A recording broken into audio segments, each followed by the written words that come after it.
আপনারা জানেন গত 12 ডিসেম্বর 2025 দুপুর আনুমানিক 14:20 ঘটিকার সময় পল্টন থানাস্থ বিজয়নগর বক্স কালভার্ট এলাকায় মোটরসাইকেল আরোহী দুর্বৃত্তের গুলিতে ইনকিলাব মঞ্চের মুখপাত্র জনাব শরীফ উসমান বিন হাদি গুলিবিদ্ধ হন। দ্রুতই তাকে ঢাকা মেডিকেল কলেজ হাসপাতালে প্রেরণ করা হয়। পরবর্তীতে রাজধানীর একটি বেসরকারি হাসপাতাল এভারকেয়ারে ভর্তি করা হয়। পরবর্তীতে উন্নত চিকিৎসার জন্য এয়ার অ্যাম্বুলেন্স যোগে তাকে সিঙ্গাপুরের জেনারেল হাসপাতালে ভর্তি করানো হয়। সেখানে চিকিৎসাধীন অবস্থায় 18 ডিসেম্বর তিনি শাহাদাত বরণ করেন। ইন্না লিল্লাহি ওয়া ইন্না ইলাইহি রাজিউন। আমরা তার বিদেহী আত্মার মাগফিরাত কামনা করি। আল্লাহ তাকে জান্নাত নসিব করুক এবং তার পরিবারকে এই শোক সইবার মতো শক্তি ও সামর্থ্য দিক। এই ঘটনার প্রেক্ষিতে রাজধানীতে পল্টন থানায় একটি নিয়মিত মামলা রুজু হয়, যা পরবর্তীতে হত্যা মামলায় রূপ নেয়। প্রিয় সাংবাদিক ভাই ও বোনেরা, ন্যাক্কারজনক এই ঘটনার পরপরই Dhaka metropolitan police, DB, CTTC, RAB, CID, BGB ঘটনায় জড়িতদের শনাক্ত করে গ্রেফতার করে আইনের আওতায় আনার জন্য কাজ শুরু করে। ঘটনাস্থলে উপস্থিত ব্যক্তিদের দেওয়া তথ্য, সিসিটিভি ফুটেজ বিশ্লেষণ, ওপেন সোর্স ইন্টেলিজেন্স এবং তথ্য প্রযুক্তির সহায়তায় ঘটনার দিনই শুটার ফয়সাল করিম মাসুদ ওরফে দাউদ ওরফে রাহুল এবং তার সহায়তাকারী মোটরসাইকেল চালক মোহাম্মদ আলমগীর শেখকে শনাক্ত করা হয়।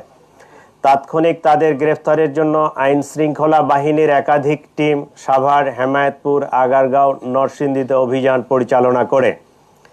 ধারাবাহিক অভিযানের অংশ হিসেবে ডিএমপির একটি টিম ময়মনসিংহের হালুয়াঘাটের সীমান্তবর্তী এলাকা পর্যন্ত অভিযান পরিচালনা করে।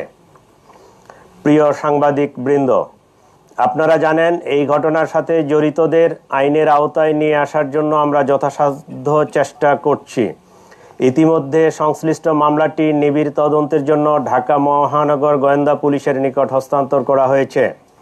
তদন্তকালীন এ যাবৎ এ ঘটনা সংগঠনে পরিকল্পনায় অংশগ্রহণ, ঘটনায় ব্যবহৃত অস্ত্রগুলি লুকানোর সাথে জড়িত, ঘটনার মূল দুই হোতাকে পলায়নে সহায়তাকারী সহ মোট 11 জনকে আমরা গ্রেফতার করতে সক্ষম হয়েছি। গ্রেফতারকৃতরা হলো হুমায়ুন কবির, ফয়সালের বাবা; হাসি বেগম, ফয়সালের মা; শাহেদা পারভিন সামিয়া, ফয়সালের স্ত্রী; ওয়াহিদ আহমেদ শিপু, ফয়সালের শ্যালক; মারিয়া আক্তার লিমা, তার বান্ধবী; মোহাম্মদ কবির, নুরুজ্জামান নোমানী ওরফে উজ্জ্বল, সিবিয়ন দিও, সঞ্জয় চিসিম, মোহাম্মদ আমিনুল ইসলাম রাজু, আব্দুল মান্নান। এই 11 জনকে আমরা গ্রেফতার করেছি।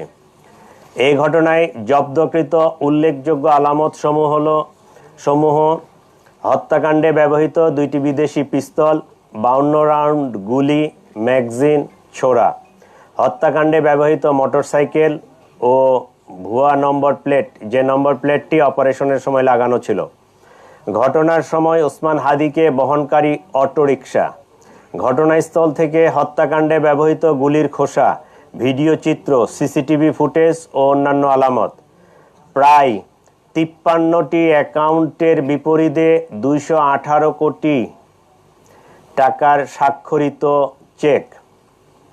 প্রিয় সাংবাদিকবৃন্দ, তদন্তে প্রাপ্ত তথ্য, বিভিন্ন গোয়েন্দা সংস্থার প্রতিবেদন, গ্রেপ্তারকৃতদের দেওয়া জবানবন্দি পর্যালোচনা করলে দেখা যায় ফয়সাল ও আলমগীর ঘটনার পরপরই ঢাকা হতে সিএনজি করে আমিন বাজারে যায়। পরবর্তীতে তারা মানিকগঞ্জের কালামপুর যায়। সেখান থেকে পূর্ব পরিকল্পনা অনুযায়ী একটি প্রাইভেট কারে করে ময়মনসিংহের হালুয়াঘাটে পৌঁছে। ঘটনাটি তাদের পূর্ব পরিকল্পিত ছিল। এই জন্য আসামিদেরকে চিহ্নিত করার পূর্বেই তারা সীমান্ত পাড়ি দিতে সক্ষম হয়। হালুয়াঘাটের পূর্বে মুন ফিলিং স্টেশনে জনৈক ফিলিপ এবং সঞ্জয় তাদেরকে গ্রহণ করার জন্য অপেক্ষা করতে থাকে। ফিলিপ তাকে সীমান্ত পার করে ভারতের মেঘালয় রাজ্যে জনৈক পুত্তির নিকট হস্তান্তর করে। পুত্তি এক ট্যাক্সি ড্রাইভার স্বামীর কাছে তাদেরকে হস্তান্তর করে। স্বামী মেঘালয় রাজ্যের তুরা নামক একটি শহর আছে, সেই শহরে তাদেরকে পৌঁছে দেয়। আমরা ইনফরমাল চ্যানেলে মেঘালয় পুলিশের সাথে যোগাযোগ করে যেটি জানতে পেরেছি, তারা ইতোমধ্যে পুত্রী ও স্বামীকে গ্রেফতার করেছে। আমরা সন্দেহ করি আসামিদ্বয় অবৈধ পথে সীমান্ত পাড়ি দিয়েছেন। এই ঘটনার সাথে বিভিন্নভাবে জড়িত থাকার কথা স্বীকার করে গ্রেফতারকৃতদের মধ্যে 6 জন স্বীকারোক্তিমূলক জবানবন্দি প্রদান করেছেন এবং 4 জন সাক্ষী তারাও 164 ধারায় সাক্ষ্য প্রদান করেছেন। প্রিয় সাংবাদিকবৃন্দ, চাঞ্চল্যকর এই ঘটনায় রুজুকৃত মামলাটি অত্যন্ত গুরুত্বের সাথে আমরা তদন্ত করছি। গ্রেপ্তারকৃতদের কাছে পাওয়া তথ্য, সাক্ষীদের জবানবন্দি, উদ্ধারকৃত আলামত পর্যালোচনা ও সার্বিক বিবেচনায় মামলাটির তদন্ত শেষ পর্যায়ে রয়েছে। আগামী 7 থেকে 10 দিনের মধ্যে আমরা চার্জশিট প্রদান করতে সক্ষম হব ইনশাআল্লাহ। সরকার ইতোমধ্যে দ্রুত বিচার ট্রাইব্যুনালে মামলাটি নিষ্পত্তি করার ঘোষণা দিয়েছে। সেই লক্ষ্যে আমরা কাজ করছি।